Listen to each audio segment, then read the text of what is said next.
propose de pouvoir ouvrir la parole de Dieu. On va lire ensemble deux passages d'introduction.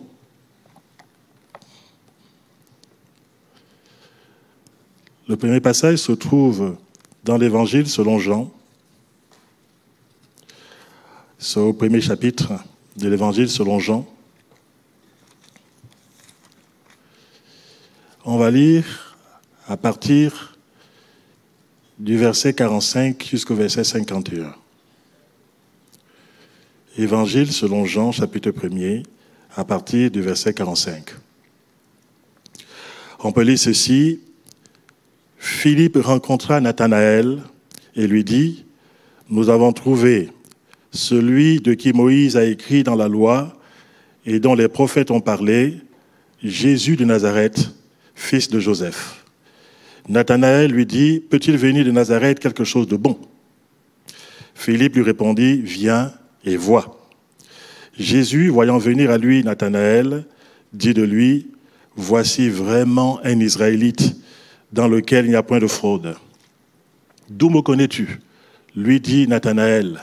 Jésus lui répondit, « Avant que Philippe t'appelle, quand tu étais sous le figuier, je t'ai vu. » Nathanaël répondit et lui dit, « Rabbi, tu es le Fils de Dieu, tu es le roi d'Israël. » Jésus lui répondit, « Parce que je t'ai dit que je t'ai vu sous le figuier, tu crois.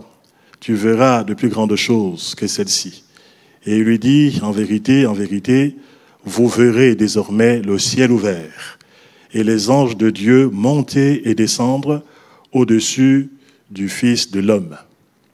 On va lire un second passage d'introduction. Avant d'aller plus loin, je vous dirai le thème qui sera structurant par rapport à mon message de ce matin. Mais on va lire dans Matthieu chapitre 14. On va lire à partir du verset 25 jusqu'au verset 33. Matthieu chapitre 14. Moi, j'aime bien entendre le bruit des Bibles. Hein. Mais parfois, évidemment, aussi, il n'y a pas de souci que quelqu'un ait un smartphone, il n'y a aucun problème par rapport à ça. Mais j'aime aussi bien entendre le bruit de la page imprimée.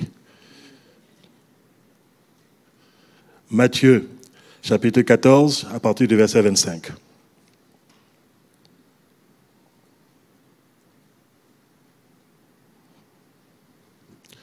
Voici ce qui est écrit. Disons à partir du verset 24. Aussitôt après, il obligea les disciples à monter dans la barque et à passer avant lui de l'autre côté pendant qu'il renverrait la foule. Quand il l'eut renvoyé, il monta sur la montagne pour prier à l'écart. Et comme le soir était venu, il était là seul. La barque, déjà au milieu de la mer, était battue par les flots, car le vent était contraire. À la 4e veille de la nuit, Jésus alla vers eux, marchant sur la mer. Quand les disciples le virent marcher sur la mer, ils furent troublés et dirent, « C'est un fantôme. » Et dans leur frayeur, ils le poussèrent des cris. Jésus leur dit aussitôt, « Rassurez-vous, c'est moi. N'ayez pas peur. » Pierre lui répondit, « Seigneur, si c'est toi, ordonne que j'aille vers toi sur les eaux. » Et il dit, « Viens. » Pierre sortit de la barque et marcha sur les eaux pour aller vers Jésus.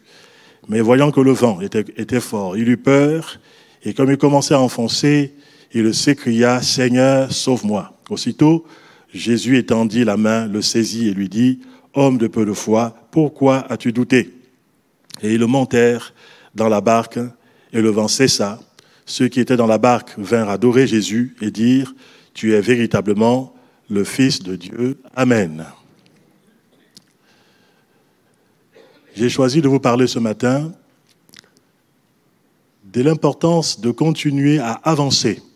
Ça peut être le cas de beaucoup d'entre nous, ou si ce n'est pas le cas de quelqu'un, l'importance de pouvoir emprunter cette démarche, de pouvoir avancer sur les ponts spirituels que Dieu lui-même a bâtis.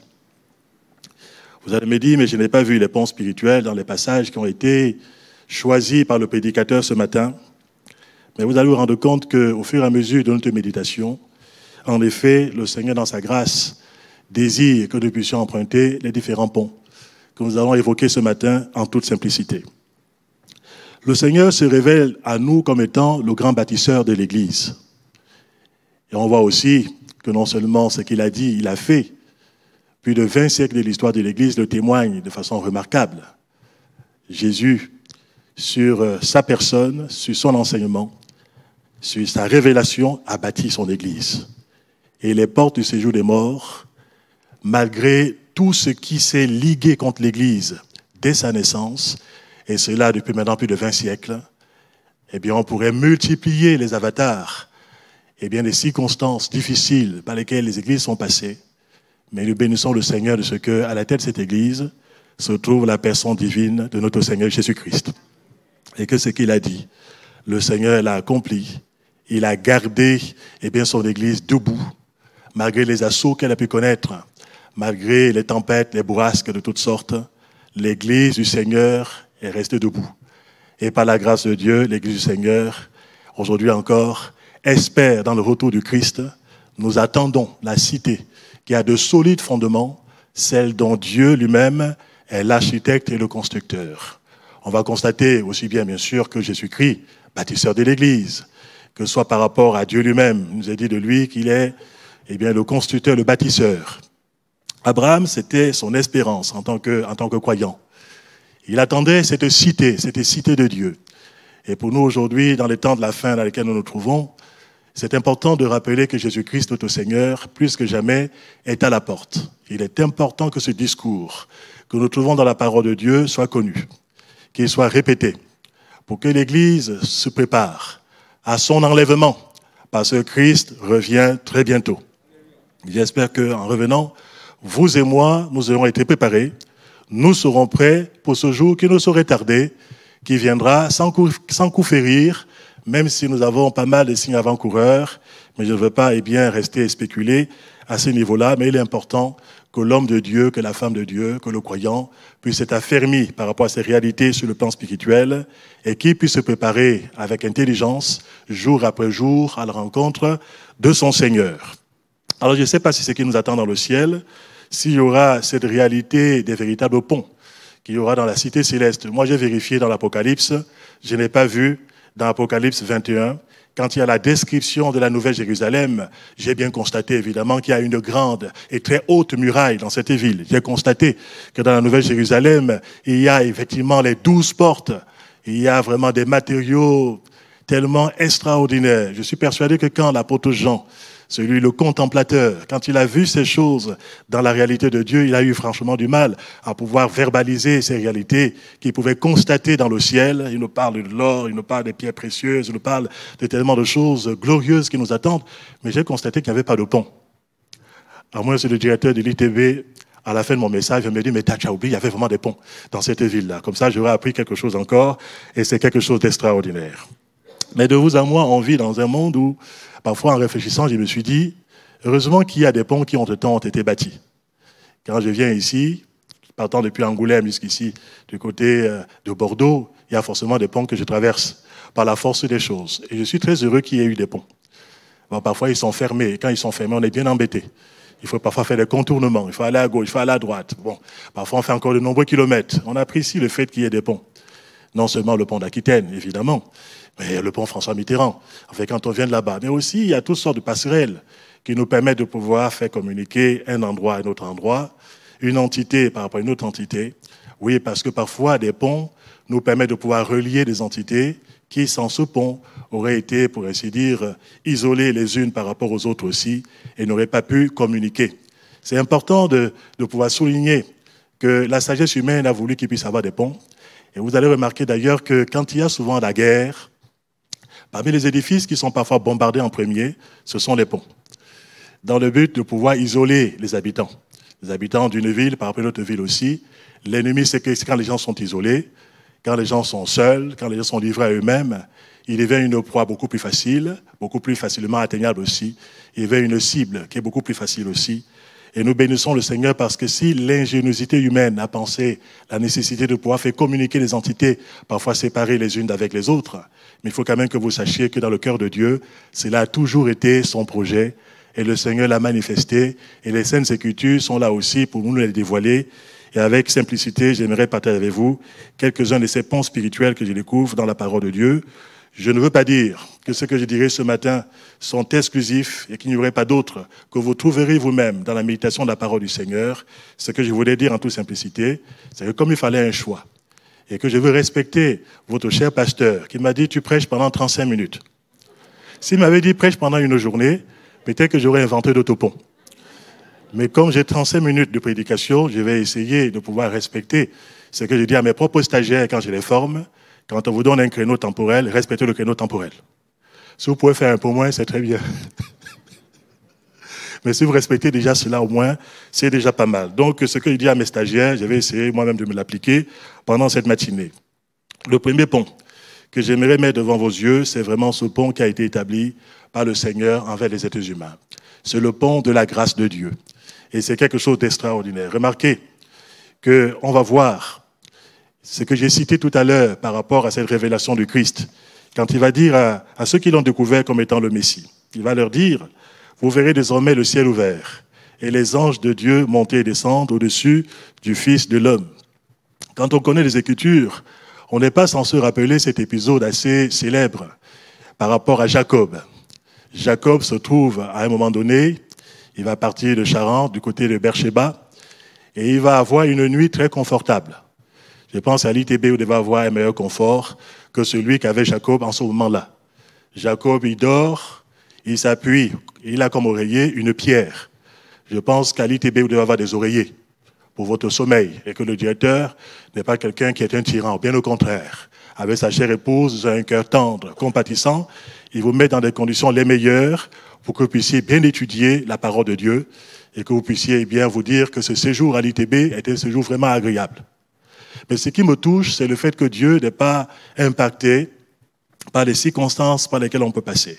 Le Seigneur connaît nos cœurs. Il peut se révéler à nous quand bien même on passe la nuit, et bien quelque part appuyé sur une pierre. Et ça a été le cas par rapport à Jacob. Et là, à cet endroit en particulier, un endroit insolite, où Jacob se trouve tout seul, il aura là, il nous a dit un songe. Il est resté en communion avec Dieu. Il est resté dans une attitude où il pouvait recevoir des révélations de la part du Seigneur. Et là, dans Genèse, au chapitre 28, du verset 10 et suivant, il est dit par rapport à Jacob qu'il a constaté quelque chose, il a vu un pont spirituel extraordinaire. Il a vu une échelle qui était appuyée sur la terre et dont l'extrémité de cette échelle allait jusqu'au ciel. Et il a vu littéralement des anges de Dieu monter et descendre au-dessus de cette échelle.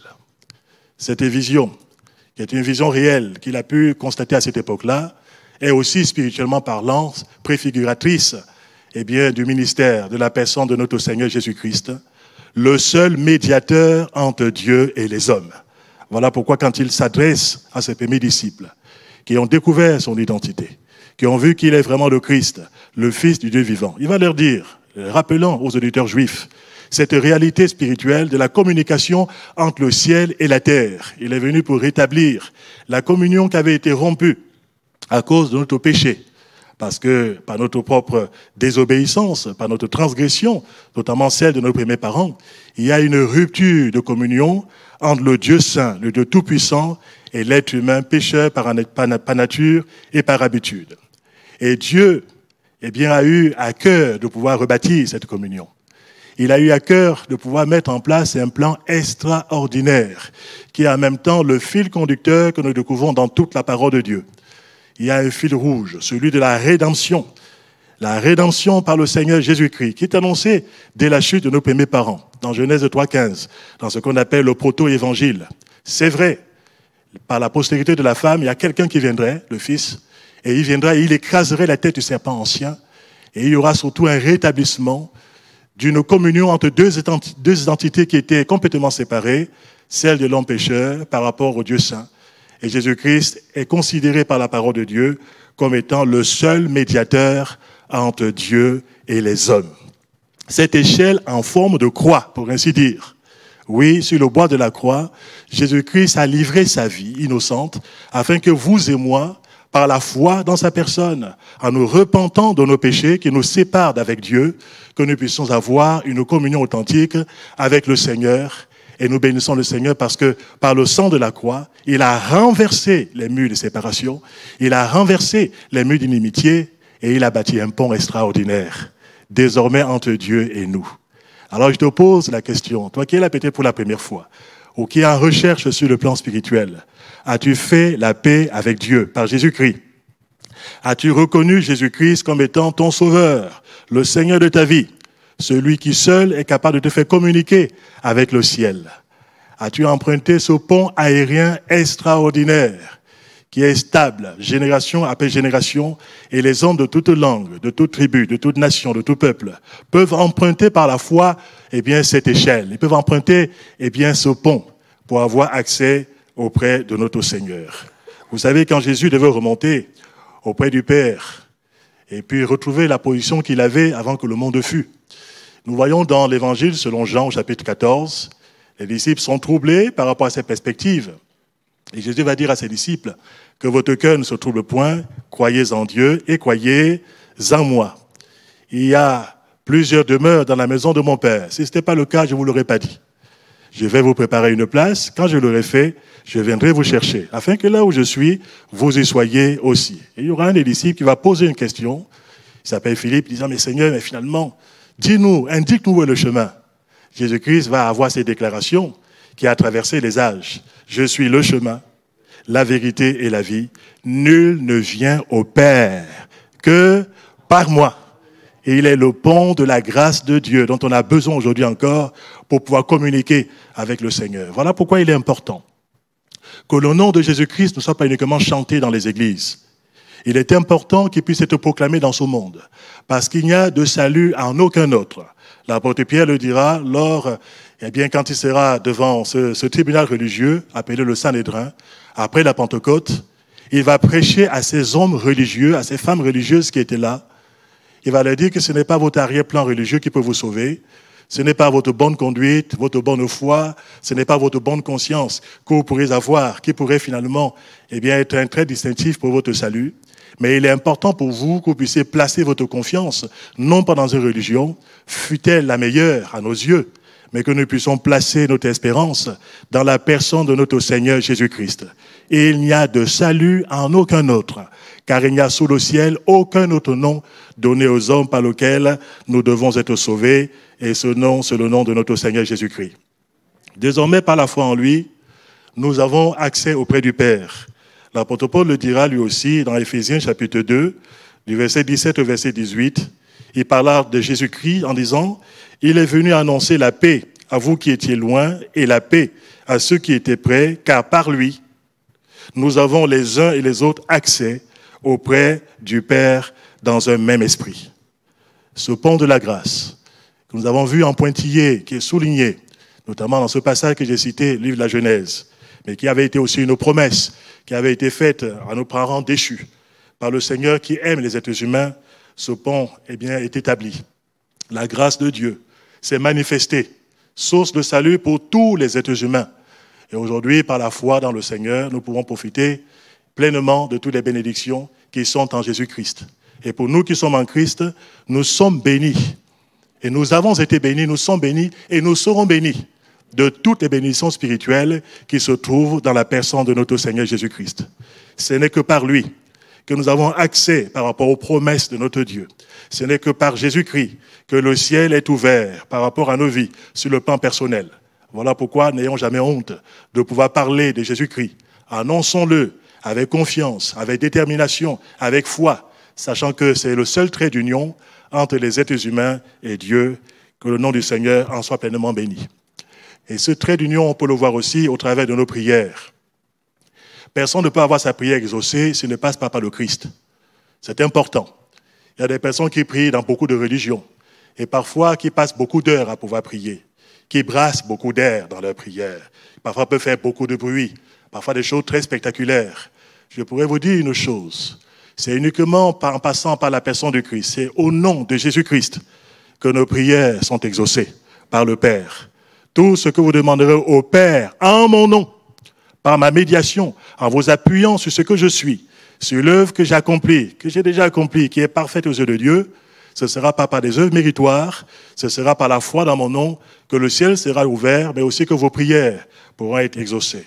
C'est aussi par la personne du Christ que nous pouvons adorer Dieu le Père en esprit et en vérité.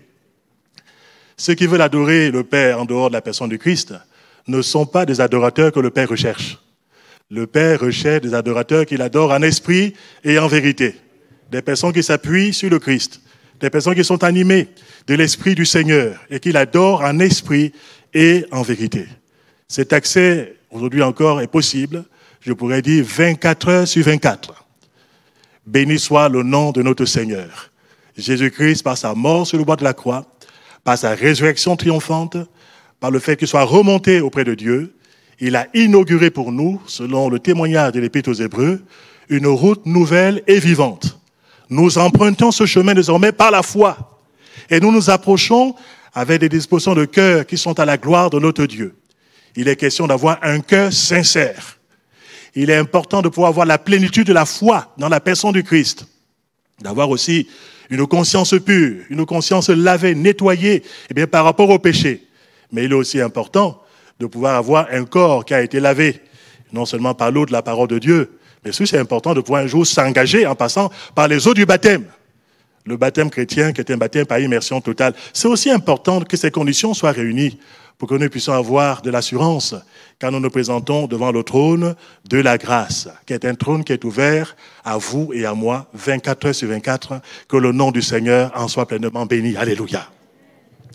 Ce pont de la grâce, faisons tout pour qu'il puisse rester intact. En tout cas, c'est le pont le plus important.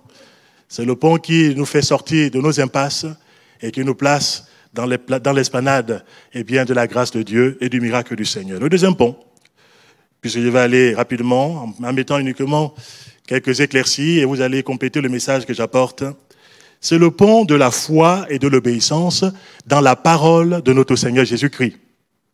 Le pont de la foi et de l'obéissance dans la parole de notre Seigneur Jésus-Christ.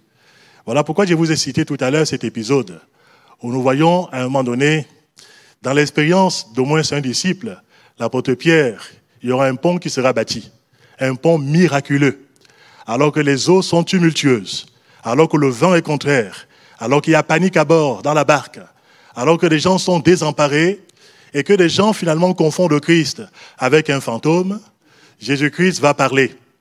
Et quand il parle, tout change dans une vie. Quand on écoute la voix du bon berger, Jésus-Christ, tout change dans notre vie radicalement. Quand on s'appuie non pas sur nos propres raisonnements, quand on s'appuie pas uniquement sur nos émotions, sur des circonstances que l'on peut constater autour de nous, mais qu'on choisit de s'appuyer sur la parole de notre Seigneur, cette parole immuable, cette parole éternelle, sur laquelle nous sommes invités à bâtir notre vie, pour avoir de la stabilité dans un monde qui bouge sans cesse, pour avoir quelque part de la force intérieure, de continuer à avancer dans un monde où parfois les flots sont contraires, les événements sont contraires, les idées se bousculent, et parfois on est pris dans un tourbillon, c'est vrai, qui veut parfois nous donner du vertige sur le plan spirituel.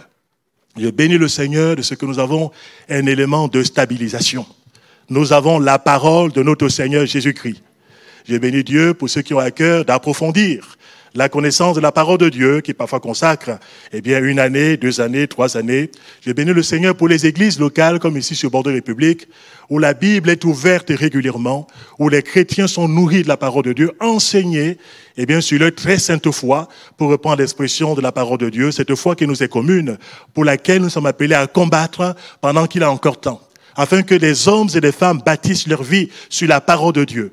Non pas sur des choses mensongères, non pas sur des choses que le diable invente sans cesse, non pas sur les discours humains qui parfois au contraire nous déstabilisent plus qu'autre chose, ne nous rassurent pas, mais bâtir sa vie sur la personne de notre Seigneur Jésus-Christ et la bâtir sur la parole de notre Dieu. Alléluia.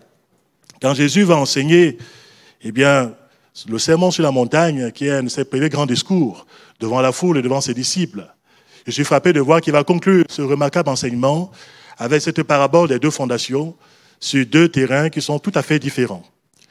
Il y a un architecte, il a été question de bâtir, qui va bâtir sa vie sur le sable. Et il nous a dit que quand viendront des événements, quand viennent des éléments qui se déchaînent, que ce soit une pluie torrentielle, que ce soit un vent contraire, que ce soit une inondation, cette maison-là, qui n'est pas fondée sur quelque chose de stable, qui est fondée sur le sable, cette maison finit par s'écrouler et sa ruine est grande. Il y a une autre maison, il y a un architecte considéré comme étant sage, qui a bâti en ayant pris le temps de pouvoir creuser, et même de creuser profondément. Et il a creusé. Il ne faut pas être superficiel avec la parole de Dieu. Il faut creuser, creuser, creuser encore la parole du Seigneur, s'en nourrir tous les jours. Et il a creusé, et il a bâti sa maison sur le roc. Il a subi les mêmes événements que celui qui avait sa maison bâtie sur le sable. Mais vous remarquerez que les résultats sont tout à fait différents.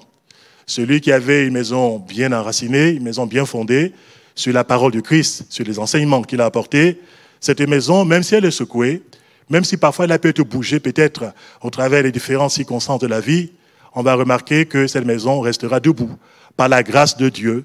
Cette maison restera stable malgré tout. Elle restera ferme sur ses fondations parce qu'elle est bâtie sur le roc de la parole de notre Seigneur.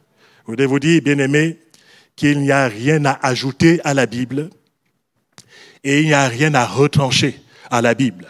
Nous avons dans la Bible, cette grande bibliothèque de 66 livres, la révélation complète de Dieu dont nous avons besoin pour ce temps, mais aussi pour la suite des temps. Parce que la parole du Seigneur subsiste dans le ciel. Elle a autorité encore dans notre vie ici-bas sur la terre. Elle seule peut nous garder aussi de la tentation, de la dérive, du naufrage sur le plan spirituel.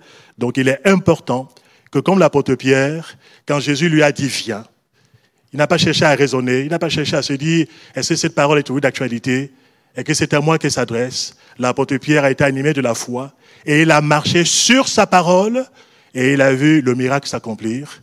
Aussi longtemps qu'il a marché sur la parole de Christ, non pas sur ses émotions, et qu'il avait les regards fixés sur le Christ qui lui avait parlé, il a devant lui un boulevard bien stabilisé. Il peut marcher avec des pas qui sont fermes sur le plan spirituel, mais quand il s'est mis à douter de la parole de Dieu, quand il s'est mis à douter de celui qui était l'auteur de cette parole, il nous a dit de lui qu'il a commencé à enfoncer. Si vous ne voulez pas enfoncer sur le plan moral, sur le plan spirituel, si vous voulez pas perdre votre équilibre de façon générale, restez attachés fortement à la parole de notre Seigneur. Observez cette parole, gardez-la dans votre cœur, serrez-la dans votre vie. Construisons ensemble notre vie sur la révélation de la parole de notre Dieu. Parce que les épreuves, de vous à moi, tôt ou tard, nous les avons connues. Et sans être un prophète de mauvais augure, je voudrais vous dire que l'église de Bordeaux-République et les croyants de cette église de Bordeaux-République, tout comme les chrétiens d'Angoulême, dont je suis le pasteur, nous avons connu des moments difficiles, on en connaîtra encore.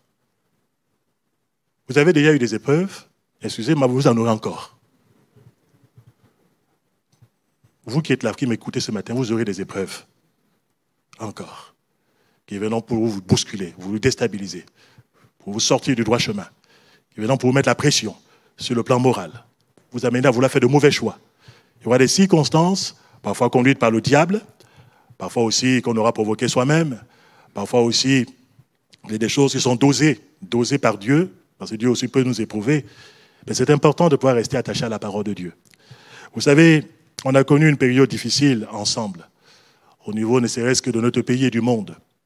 On connaît encore, quelque part, par rapport à cette pandémie qui a frappé le monde, pour nous aussi en Occident, depuis, en France notamment, depuis mars 2020. Vous voyez encore, je vois avec des masques qui est là. Bon, même s'il discerne votre attention par rapport à la parole de Dieu derrière ces masques, combien vous serez mieux sans masque? Moi, je le crois. Je me sens privilégié d'avoir un visage découvert. Donc, voilà, juste pour un temps. Mais on a vécu cette pandémie, on a vécu ce moment difficile, ce moment où beaucoup de choses ont été remises en question, ce moment où parfois on est bousculé, y compris dans nos habitudes ecclésiales, dans nos façons de pouvoir procéder. J'ai béni le Seigneur parce que même dans ces épreuves-là, Dieu est capable de nous rendre plus que vainqueurs. Est-ce que vous le croyez toujours? C'est quand même très important. Quand on s'appuie sur lui. Je me suis permis avec la grâce de Dieu parce que j'avais notamment lors du premier confinement qui a commencé pour nous en France le 15 mars, aux environs du 15 mars, où tout d'un coup tout était fermé. J'avais un peu plus de temps chez moi à Angoulême et Dieu m'a mis à cœur d'écrire ce livre que je vous présente. La foi au cœur de nos épreuves. C'est un livre parce que, oui, la pandémie a été une épreuve, mais ce n'est pas la seule épreuve. Les épreuves de la vie C'est votre ressort, c'est le mien aussi, la foi au cœur de nos épreuves. Je suis persuadé, je ne veux pas faire une autopromotion qui soit excessive, mais tous ceux qui ont lu ce livre m'ont dit que ça leur a fait du bien. Voilà, je veux me limiter à ça, que ça leur a fait du bien ce livre. Et je pense que ça peut vous faire du bien aussi, de pouvoir voir que dans la parole de Dieu, il y a des ressorts, il y a des ressources sur le plan spirituel. Et que quand même les vents sont contraires, si on continue à s'appuyer sur la parole de Dieu, le Seigneur nous rendra plus que vainqueurs. À lui soit la louange et la gloire. Alléluia. Je dois avancer sur ces ponts que Dieu a bâtis. Et le troisième pont, sur lequel j'aimerais maintenant vous amener avec moi en promenade, sur le plan spirituel, c'est le pont de la communion spirituelle, le pont de la communion fraternelle, le pont du pardon. Tout ça est lié ensemble. Vous savez, c'est important. Tout à l'heure, il a été question des étudiants qui arrivent, on les accueille, c'est formidable. Et c'est que cette église de Bordeaux a toujours été une église accueillante. Et combien j'aimerais continuer à vous encourager et à m'encourager moi-même à être quelqu'un d'accueillant. Accueillant des personnes que le Seigneur envoie dans cette église. Les gens qui viennent de partout. Les gens qui viennent de différentes nationalités, différents pays, différents arrière-plans, qui ont tous cette soif de pouvoir mieux connaître le Christ, qui viennent ici s'attendant à recevoir quelque chose de la part de Dieu, mais aussi quelque part qui aimeraient recevoir quelque chose de la part des uns et des autres, mais qui aimeraient aussi donner aux uns et aux autres aussi. Je pourrais dire en toute simplicité qu'une église locale, c'est un rendez-vous du donner et du recevoir. C'est dans les deux sens de circulation. Il faut donc que des ponts soient bâtis, que jamais les ponts ne soient coupés. Il y a parfois des personnes qui coupent les ponts avec les propres églises. Il y a parfois des gens qui coupent les ponts avec tel ou tel frère dans l'église, pour 1000 raisons. Plaise à Dieu que nous ne puissions pas nous laisser piéger par rapport à cela. Et que nous puissions bien considérer que des ponts spirituels sont faits pour que nous puissions nous épanouir. L'église de Dieu, où il y a tellement de passerelles différentes. Quand je regarde cette église, je vois des gens venant de différents endroits. Je vois différentes générations de chrétiens. Il y en a qui ont connu le Seigneur depuis des décennies. Quand je vois certains bien-aimés, pour le point, je vois M. Malin Christian, par exemple, je vois M. Dupont, ça me touche. Et je pourrais citer beaucoup d'anciens ici dans cette église. Je vois ces hommes qui sont là, des piliers, depuis fort longtemps dans cette église, qui ont vu des vertes et des pas mûres. C'est vrai, qui ont vu beaucoup de choses. Et j'ai béni le Seigneur de ceux qui sont toujours dans l'église. Ils aiment la communion fraternelle. Et ils ont vu des générations les unes après les autres arriver dans l'église, s'installer, s'établir. Ils ont vu des familles se former au sein de l'église. Mes frères et mes sœurs, que Dieu nous donne de la persévérance dans la communion fraternelle. C'est un élément de stabilisation intérieure. Que vous en pensez? Les premiers disciples persévéraient dans l'enseignement des apôtres. Je vous en ai déjà parlé, l'importance de la parole de Dieu. Mais ils le persévéraient dans la communion fraternelle. Ne pas prendre du recul par rapport à son église locale. La pandémie, parfois, nous a séparés, parfois nous a éloignés. Et parfois, on a souffert un peu de la solitude, même si on avait mis des moyens technologiques pour continuer à avoir une communion les uns par rapport aux autres. C'est vrai. Et le Seigneur nous a secourus. Il nous a donné de l'ingéniosité. Il nous a rendus capables de pouvoir continuer à bâtir des relations avec nos frères et nos sœurs. Mais combien ça a été un soupir de soulagement quand de nouveau nos églises ont pu s'ouvrir. Les bâtiments cultuels ont pu de nouveau accueillir du public. Qu'on a pu voir nos frères et nos sœurs de visu. En les voyant physiquement, nous avons repris courage. Alléluia. En voyant les frères et les sœurs, nous reprenons courage. La communion fraternelle n'est pas un luxe.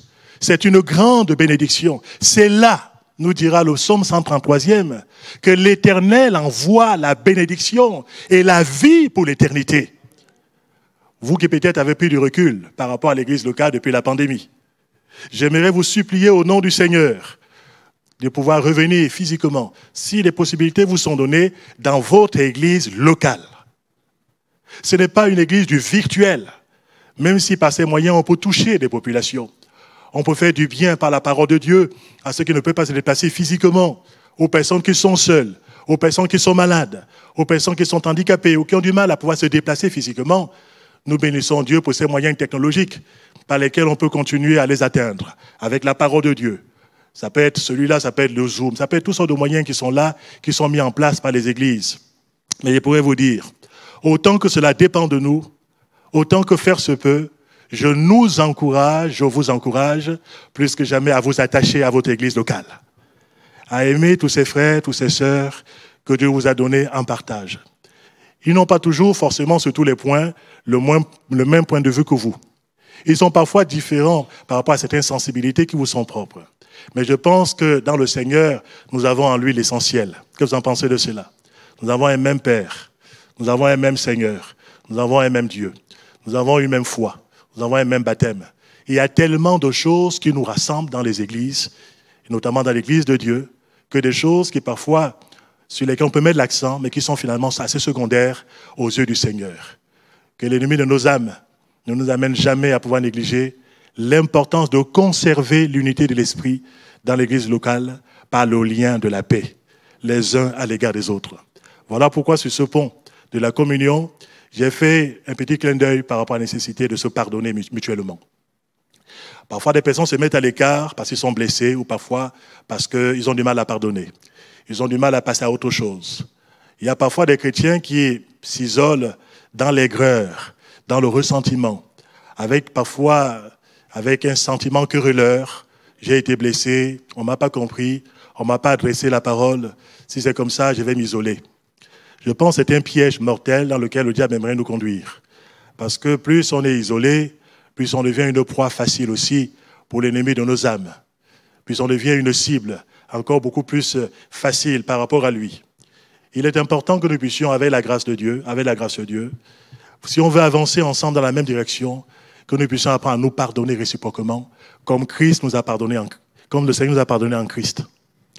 Quelqu'un t'a fait du mal, ne reste pas misérable dans ton ressentiment. Surpasse toutes ces choses en faisant ce qui est bien aux yeux de Dieu. Ce qui est bien selon sa parole. Pardonne à ton frère, pardonne à ta sœur. Quand même il aurait péché contre toi 7 fois dans la même journée, ne te crois pas parfait. En disant, j'ai déjà pardonné 7 fois au même frère, à la même sœur. Va plus loin. Demande au Seigneur d'augmenter ta foi, de manière à ce que tu sois rendu capable, par l'action du Saint-Esprit, de pouvoir pardonner s'il le faut, 490 fois, comme Jésus-Christ l'a enseigné à ses disciples. Voulez-vous toujours être disciple du Christ? Voulez-vous lui ressembler? Voulons-nous marcher selon les traces par lesquelles il a marché ici-bas sur terre? Alors, avec l'aide de Dieu, avec le ministère du Saint-Esprit en nous, avec la connaissance de la parole du Seigneur, réglons ce qu'il y a à régler, soldons les factures anciennes, passons à autre chose, les regards fixés sur le Seigneur. Avançons, alléluia. Et s'il y a lieu de te guérir intérieurement, Dieu a le pouvoir de nous guérir. Est-ce que vous le croyez toujours? Il est capable de guérir le cœur qui a été blessé, le cœur qui a été brisé, le cœur qui a été déçu, le cœur qui a été trompé. Il est celui qui est le restaurateur de toutes les brèches. Parce qu'il ne désire pas qu'il puisse avoir des brèches dans son église, qu'il puisse pas avoir des barrières qui soient inutiles. Mais il disait au contraire qu'il y ait des passerelles, qu'il y ait des ponts sans cesse, les uns à l'égard des autres aussi. Une intégration dans l'église locale, le fait de pouvoir s'impliquer aussi de cœur dans les services de l'église, de prendre sa part dans la charge qui nous est commune, de pouvoir s'investir selon le plan de Dieu, selon notre appel, mais aussi selon le besoin, eh bien, qui est vu avec les responsables spirituels, on s'investit, on prend corps, parce que Dieu nous a baptisés dans un corps sur le plan spirituel, et ce corps-là aussi, c'est le corps de l'église locale. J'ai fini mon message, et le pasteur m'a félicité parce que j'ai retenu la route par rapport à ça. Avant qu'il me félicite, je vais dire. Voilà, donc, bon. Alors, le dernier pont, qui est un pont très important, sur lequel je conclue mon message d'aujourd'hui, c'est le pont de l'amour de Dieu qui nous presse envers les perdus, ceux qui sont sans Christ, ceux qui sont dans le monde. Vous savez, Jésus-Christ, combien de fois il a franchi ces ponts, combien il les a bâtis. Quand je vois le Christ aller vers la femme samaritaine, je suis impressionné par son amour. Que vous en pensez? Que de barrières entre le juif qu'il était, selon la chair, et cette femme samaritaine. Je pourrais faire tout un message là-dessus. Vous avez déjà entendu des messages là-dessus. Jésus-Christ a bâti un pont. Il est allé au-devant de cette femme. Il avait une bonne nouvelle à lui communiquer. Elle ne connaissait pas le don de Dieu. Et le Christ, il fallait qu'il passât par la Samarie. Il a franchi des barrières. Il a bâti des ponts. Gloire au nom de notre Seigneur. Par la suite, en Samarie, les gens se sont convertis. Le village a été bouleversé par la bonne nouvelle. Jésus n'est pas venu uniquement pour les Juifs. Il est aussi venu pour les Samaritains. Il est venu pour les païens. Et ça, les gens auront du mal à le comprendre dans un premier temps. Ils finiront par le comprendre. Jésus est venu pour chercher et sauver ceux qui étaient perdus. C'est-à-dire tous les êtres humains. Parce qu'il n'y a pas un seul juste sur la terre. Tous sont condamnés. Tous sont pécheurs. Tous sont privés de la gloire de Dieu. Mais personne n'est privé de la grâce du Seigneur. Voilà pourquoi il est important que l'évangile soit prêché. continue à être prêché dans nos églises, continue à être prêché dans des villes, dans des cités, dans des quartiers, encore peut-être non atteints. Qu'on puisse toujours avoir cette dynamique sur le plan spirituel en disant, je vais continuer à élargir mon cœur. J'irai au-delà des frontières dans lesquelles je veux me limiter volontairement. Les frontières de ma propre vision, de ma propre sensibilité, de ma propre affection personnelle par rapport à certains types de populations. Je passerai par-delà toutes ces barrières. Je veux bâtir des ponts. Parce que des gens de l'autre côté du rivage, sont tenus par le diable. Et ils ont besoin que les enfants de Dieu les rapportent le bon évangile. Alléluia. Quand je vois Jésus, je vais bientôt terminer avec cela, qui va dire à ses disciples, ils ont été enseignés sur l'évangélisation, ils ont été enseignés sur beaucoup de choses. Ok, c'est très bien d'être théoricien. Il va leur dire maintenant, passons de l'autre côté, à l'autre bord. Passons de l'autre côté, bâtissons un pont maintenant. Et quand ils vont bâtir un pont, ils iront où? Ils vont arriver, il y aura un comité d'accueil assez remarquable. Le maire de la ville va arriver et tout ça? Non, ce n'était pas le cas. Quand ils arrivent de l'autre côté, il est accueilli par qui? Par un démoniaque qui sortait des sépulcres. C'est un peu l'image des gens qui sont sans Dieu. Ils sont esclaves du péché, ils sont esclaves de la mort. Ils sont morts dans les offenses et dans leurs péchés. Ils sont tenus par Satan. Je bénis le Seigneur qui a voulu que les disciples fassent cette expérience, qu'ils ne restent pas dans leur zone de confort, toujours de l'autre côté, à écouter encore des enseignements, encore la parole de Dieu, encore des théories sur le Christ, des théories sur le réveil, des théories de ce qu'il faut faire dans les églises. Ok, tout ça c'est bien. Mais à un moment donné, il faut te mouiller la chemise. À un moment donné, il faut passer de l'autre bord. Il faut être confronté aux réalités spirituelles du monde dans lequel tu vis. Le diable tient des gens esclaves. Et si tu n'annonces pas l'évangile, les gens périront dans leurs chaînes, dans leur misère. Et le Seigneur nous interpelle, vous comme moi, en tant qu'Église. Jusqu'ici, il nous a secourus, mais jamais que nous puissions dormir sur nos lauriers. Il y a toujours un pas de plus à faire en direction de quelqu'un, en direction d'une population, d'un quartier, d'un village. Il y a encore des efforts à fournir ensemble en tant qu'Église, mais aussi à titre personnel, cela pour la louange et la gloire de notre Seigneur Jésus-Christ. Ce pont nous amène parfois très loin. Je vous ai parlé de la ville, Jérusalem, Judée, Samarie, mais jusqu'aux extrémités de la terre, dans la grande mission. Continuez à garder ce cœur pour la mission. Continuez à penser aux païens, ceux qui ne connaissent pas Dieu, en Afrique, en Asie, dans différents endroits, dans la fenêtre 10-40. Eh bien, toutes ces populations qui sont tenues par des religions, tenues par des systèmes de pensée, tenues par le diable, il faut qu'il y ait toujours, à cœur, par des moyens qui sont les nôtres, que ce soit par le soutien financier, que ce soit par la prière, que ce soit par l'envoi des missionnaires. Il faut qu'on puisse toujours avoir à cœur dans les églises, à ce que l'évangile soit annoncé à toute la population, premièrement, alléluia, avant que le Seigneur ne soit revenu, alléluia. Bien-aimés, je vais m'arrêter pour aujourd'hui. Ces 4 ponts spirituels, au départ, on n'avait peut-être pas vu ces 4 ponts, mais j'ai béni Dieu pour ces ponts. Et bien qu'il a établi le premier, le plus important, le pont de la grâce, il est venu du ciel sur la terre, il va nous ramener dans son ciel aussi. C'est extraordinaire, c'est ce qui nous attend en tant que disciples de Christ. Nous bénissons le Seigneur pour sa parole qu'il nous a donnée comme étant notre boussole, notre guide ici-bas sur terre, dans une mer qui est agitée, dans un monde sans cesse tourmenté. Nous bénissons le Seigneur pour la stabilité que nous avons en écoutant la parole de notre Dieu. Alléluia. Nous bénissons le Seigneur pour la communion spirituelle, la communion fraternelle dans l'église locale. Le pardon qu'on peut exercer, le service qu'on peut avoir, la relation que l'on peut approfondir les uns à l'égard des autres aussi. Et nous bénissons le Seigneur. Et nous gardons la vision du Christ par rapport à nos vies personnelles en tant que témoins du Seigneur, remplis du Saint-Esprit, équipés par lui. Nous voulons continuer à annoncer l'évangile jusqu'à ce que Jésus-Christ revienne. À lui soit la louange et la gloire. Courbons nos cœurs devant le Seigneur. Je veux te remercier, Seigneur mon Dieu, pour les ponts spirituels, mon Dieu, que tu as bâtis. Je veux te remercier parce que toi-même tu nous as précédés et toi-même tu marches encore aujourd'hui sur ces ponts. Quelle grâce de pouvoir, mon Dieu, connaître ces réalités et quel bonheur de pouvoir, mon Dieu, chercher à pouvoir marcher sur les traces que tu nous as laissées dans ta parole. Je veux te remercier parce que quand on s'appuie sur toi, on n'est jamais dans la confusion. Je veux te remercier, mon Dieu, pour ta parole qui est là, la vérité pour nos cœurs. Merci parce que nous voulons nous enraciner en elle. Nous voulons, mon Dieu, te connaître un peu plus aussi.